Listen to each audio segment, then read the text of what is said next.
એક હસબન્ડ અને wife પૈસાવાળી party, rich party હતી. એમની ગાડી લઈને એક ફ્રેન્ડની ત્યાં બર્થડે પાર્ટીમાં ગયા હોય છે.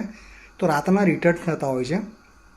રાતના 9-10 વાગ્યાનો ટાઈમ હોય છે અને ખતરનાક ઠંડી પડતી છે. ઠંડી એટલે એવું માની લો કે ગાડીની વિન્ડશીલ્ડને કાચ પર ભેજ લાગી જાય, ફોગ જેવું થઈ જાય ને એટલી ખતરનાક ઠંડી પડતી હોય છે. નીકળતા હોય જતાં જતાં એક ઝાડ નીચે એક વૃદ્ધ અંકલ થથરતા બેઠા હોય છે.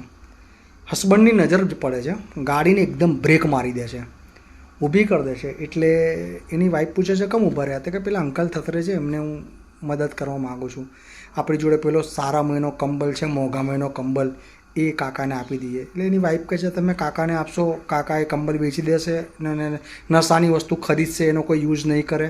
પણ એનો હસબન્ડ માનતો નથી. એની વાઈફની ના છતાં ગાડી ઊભી રાખે છે, ગાડીમાંથી ઉતરે છે. મસ્ત કંબલ હેવી હોય છે, ભારે મહિનો કાકાને આપી આવે છે, ગાડીમાં બેસી જાય છે. એની વાઈફ એને થોડુંક નથી ગમતું એટલે મોઢું ચડી જાય છે, પણ એને સમજાવે છે. એની વાઈફ બહુ વિચાર ચાલે, ઇટ્સ ઓકે યાર, જે થયું બરાબર થયું. એ લોકો નીકળી જાય છે. સવારે એની વાઈફ એવું કહે છે, ગાડી કાઢો 10-11 વાગે, મારે કામ છે, આપણે નીકળીએ. 2 જણા ગાડી લઈને જાય છે. જે દિશામાંથી એ લોકો રિટર્ન થયા છે ને એ દિશામાં ગાડી લે છે. એ ઝાડ નીચે ઊભો રાખે છે. એની વાઈફ જુએ છે અને આંખો પોડી કરીને એને હસતા હસતા કહે છે, જો પેલા અંકલ બેઠા, આપણે જે કંબલ આપ્યો હતો એ કંબલ એ અંકલ જોડે અત્યારે છે હાલ ફિલહાલ.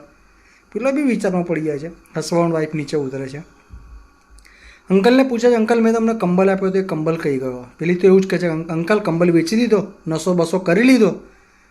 અંકલ એકદમ ધીમી અવાજે, દરિદ્ર અને કંપારતા અવાજે બોલે છે કે પેલી છોકરી સૂતી છે 20-21 વર્ષની, હું એને ઓળખતો નથી કોણ છે, બસ મારી જોડે હું ફરે અને એને એવું રહે કે કોઈક એને છેડતી ના કરે એટલે અહીંયા મારી જોડે રહે છે. મારે એની જોડે કોઈ સંબંધ નથી.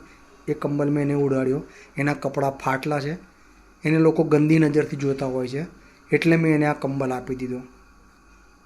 તો તમે સાચું કહો કે જે પેલા હસબન્ડ વાઈફે કરેલું દાન મહાન કહેવાય કે પેલા અંકલે કરેલું દાન મહાન કહેવાય? વાર્તા એ પૂરી થઈ છે. મારા સવાલનો જવાબ આપજો. ચલો કાલે મળીએ. જય શ્રી કૃષ્ણ.